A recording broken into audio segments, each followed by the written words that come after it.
नमस्कार दोस्तों, आज हम बात करने वाले इंडिया और न्यूजीलैंड के बीच एक नए फ्री ट्रेड एग्रीमेंट के बारे में, जो हाल ही में कंक्लूड हुआ है और एक हिस्टोरिक स्टेप माना जा रहा है दोनों देशों के लिए।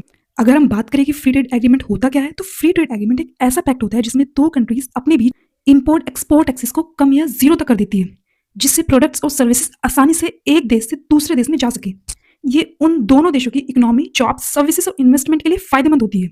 अगर हम एग्रीमेंट की बात करें तो इंडिया और न्यूजीलैंड ने आज शाम को नेगोशिएशन कंक्लूड किया है, मतलब डील फाइनलाइज हो गई है।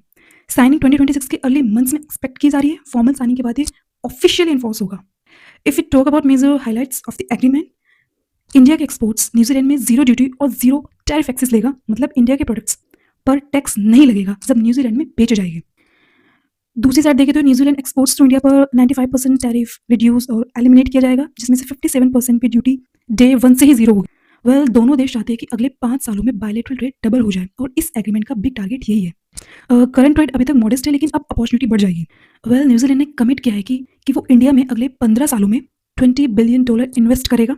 अगर हम दोनों साइड के बेनिफिट्स की बात करें तो इंडिया के सेक्टर्स जो बेनिफिट्स में जाएंगे वो है textiles, leather, engineering goods, marine products, IT and services and Apple. दूसरी साइड न्यूजीलैंड के सेक्टर्स की बात करें तो वुड, हॉर्टिकल्चर, फ्रूट्स जैसे कि कीवी फ्रूट्स, वुल, ETC। अप्रॉक्सीमेटली 118 सर्विसेज सेक्टर में इंडिया को मार्केट एक्सेस मिल रहा है। IT services, professional services, auto visual, tourism, construction, ETC। New Zealand work visa offer करेगा इंडियन प्रोफेशनल्स एंड स्टूडेंट्स को, जैसे 500 वर्क वीजा हर साल और 5000 वर्क वीजा। अगर हम बात करें इंडिया की, तो इंडिया ने कुछ सेंसिटिव एग्रीकल्चर प्रोडक्ट को एग्रीमेंट से बाहर रखा है, जिसमें dairy, onions, spices, sugar, edible oils, coffees जैसे प्रोडक्ट शामिल है, ताकि इंडियन फार्मर्स और डोमेस्टिक इंडस्ट्री सेफ रहे। न्यूजीलैंड डेयरी प्रोसेसिंग को कुछ कंडीशंस के साथ री एक्सपोर्ट के लिए अलाउ करेगा, पर इंडियन डेयरी मार्केट ओपन नहीं करेगा। अगर हम बात करें why this agreement is important, India global trade में अपने एक्सपोर्ट्स डाइवर्सिफाई करना चाहता है, खासकर कुछ बड़े मार्केट्स में। न्यूजीलैंड को इंडिया के 1.4 बिलियन कंज्यूमर्स का मार्केट मिलता है, जो कि ह्यूज अपॉर्चुनिटी है। वेल, अगर हम कंट्रोवर्सीज की बात करें तो न्यूजीलैंड की एक पॉलिटिकल पार्टी ने कहा है कि ये deal neither free nor fair है और डेयरी पे कंसेशंस और इमिग्रेशन इश्यूज पे डिबेट होना चाहिए।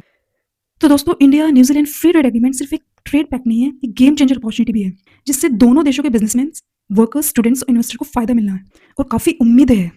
इससे इंडिया के एक्सपोर्ट्स को बूस्ट मिलेगा, इन्वेस्टमेंट्स बढ़ेंगे और ट्रेड रिलेशंस और मजबूत होंगे, लेकिन इसमें कुछ सेंसिटिव सेक्टर्स को प्रोटेक्ट भी किया गया है।